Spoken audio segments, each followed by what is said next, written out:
Imagine you are trying to push a big iron ball.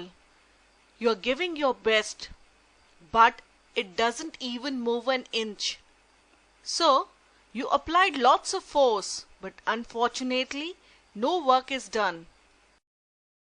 Then, a muscular guy comes and pushes the ball and it moves. So, the force didn't go waste this time.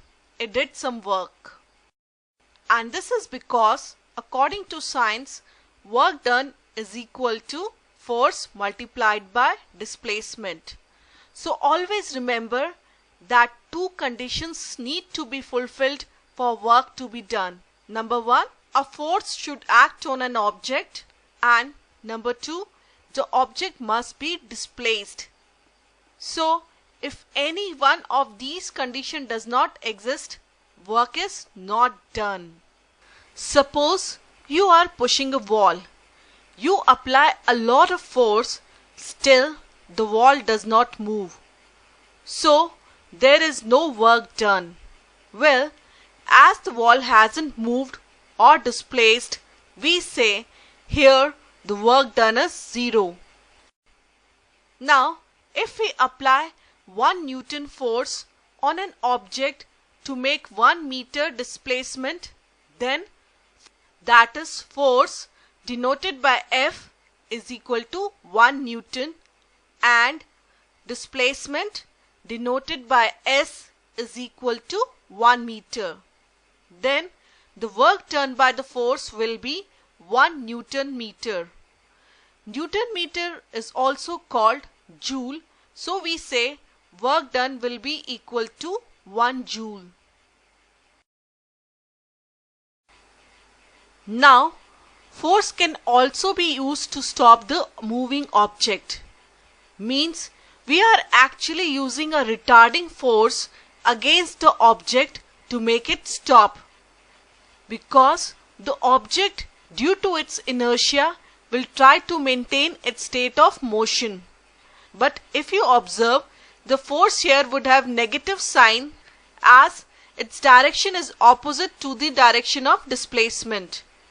And what displacement should be considered to calculate the work done in order to stop the moving object? It actually refers to displacement that occurred after we start applying force and until the moving object stops. So the work done here is negative, and this is because the force acts opposite to the direction of displacement.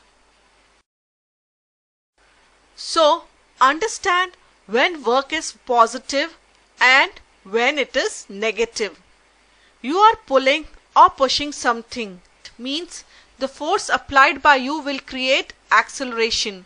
So obviously here the direction of force and the direction of displacement would be the same, because the object will move in the direction you are pushing or pulling if it moves. Now, say you are lifting something.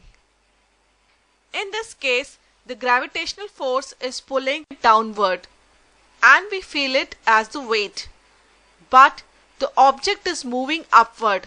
So we can say the work done here by gravity is negative, because we will consider the direction of displacement which is opposite to the direction of gravitational force.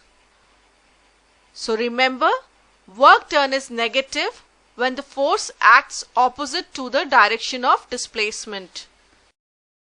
In such a situation, the work done by force F is taken as negative and denoted by minus sign.